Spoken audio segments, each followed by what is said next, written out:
വളരെയധികം മാനസിക സംഘർഷം അനുഭവിച്ചിരുന്ന ഒരാൾ ഒരു മനഃശാസ്ത്രജ്ഞനെ സമീപിച്ചു. ഉത്തരം കിട്ടാത്ത നിരവധി പ്രശ്നങ്ങൾ അയാളെ അലട്ടിയിരുന്നു. അയാളെ പരിശോധിച്ചു. അതിനുശേഷം അയാൾ നടത്തുന്ന മാനസികോല്ലാസ കേന്ദ്രത്തിൽ കുറച്ചുനാൾ താമസിക്കുവാൻ ആവശ്യപ്പെട്ടു. പ്രകൃതി രമണീയമായ ഒരു സ്ഥലത്തായിരുന്നു ആ കേന്ദ്രം. വൈകുന്നേരങ്ങളിൽ അടുത്തുള്ള ആ മലയടിവാരത്തിൽ പോയിരുന്ന് മറ്റൊന്നും ചിന്തിക്കാതെ കുറേ സമയം അവിടെ ചിലവഴിക്കുവാൻ അദ്ദേഹത്തോട് ആവശ്യപ്പെട്ടു.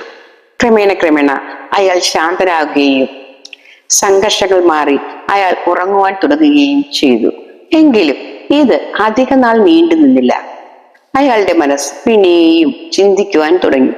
ഇത്ര നാളും ഇല്ലാതിരുന്ന സമാധാനവും ശാന്തിയും എനിക്ക് എന്തായിരിക്കും ഇവിടെ വന്നപ്പോൾ കിട്ടാനിടയായത് എന്നായി അദ്ദേഹത്തിന്റെ ചിന്ത. ക്രമേണ അയാളുടെ മനസ്സമാധാനം നഷ്ടപ്പെടുവാൻ തുടങ്ങി. ജീവിതത്തോടുള്ള നമ്മുടെ സമീപനമാണ് നമുക്ക് സ്വസ്ഥതയും ശാന്തിയും നൽകുന്നത്. പ്രശ്നങ്ങളുടെ പിന്നാലെ പോകുന്നവരെ പ്രശ്നങ്ങളും പിന്തുടർന്നുകൊണ്ടേയിരിക്കും. മനസ്സിന് സ്വസ്ഥതയും ശാന്തിയും കൈവരണമെന്ന് ആഗ്രഹിക്കുന്നവർക്ക് അത് കൈവരിക തന്നെ ചെയ്യും. അല്ലാത്തവർക്ക് ഏതവസ്ഥയിലും അവർ അസ്വസ്ഥരായിക്കൊണ്ടിരിക്കും.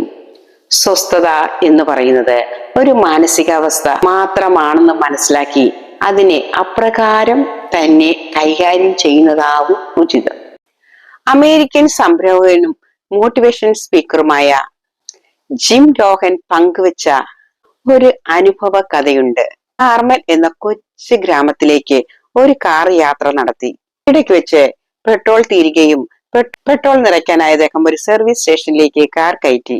ഒരു ചെറുപ്പക്കാരനായിരുന്നു അദ്ദേഹത്തിന് വേണ്ട എല്ലാ സേവനങ്ങളും ചെയ്തിരുന്നത്. കാറിൽ പെട്രോൾ നിറച്ചതിന് ശേഷം അവർ ആവശ്യപ്പെടാതെ തന്നെ അവരുടെ കാറിന്റെ വിൻഡോകൾ തുടച്ചു കൊടുക്കുകയും ടയറിൽ കാറ്റടിച്ചു കൊടുക്കുകയും ചെയ്തു. ഇതൊക്കെ ഒരു മൂളിപ്പാട്ടോടും സന്തോഷത്തോടും കൂടിയായിരുന്നു അദ്ദേഹം ചെയ്തത്. ഇതൊക്കെ കണ്ടപ്പോൾ രോഹൻ ചോദിച്ചു, നിങ്ങൾ വളരെ സന്തോഷത്തിലാണല്ലോ, എന്താണ് നിങ്ങളുടെ സന്തോഷത്തിന്റെ കാരണം?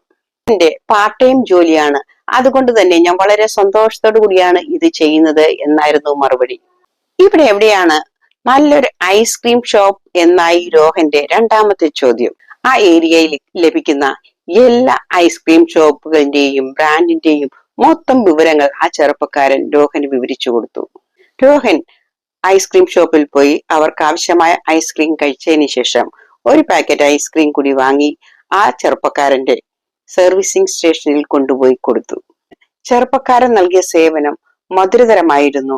അതുകൊണ്ട് തന്നെ തിരിച്ചുള്ള പ്രതികരണവും മധുരതരമായി തന്നെ അവന് ലഭിക്കുകയാണ് ചെയ്തത്. നമ്മുടെ സേവനം അത് കുടുംബത്തിലായാലും സമൂഹത്തിലായാലും വളരെ സന്തോഷത്തോടു കൂടിയാണ് നാം ചെയ്യുന്നതെങ്കിൽ തീർച്ചയായും അതിന്റെ പ്രതിധ്വനി നമ്മുടെ ജീവിതത്തിൽ ഉണ്ടാവുക തന്നെ ചെയ്യും. പ്രതിധ്വനിയുടെ നിയമം അതാണ്. മറ്റുള്ളവർക്ക് നാം കൊടുക്കുന്ന പ്രകാശം നമ്മുടെ സ്വന്തം ജീവിതത്തിലും ആ പ്രകാശം നിറയപ്പെടും.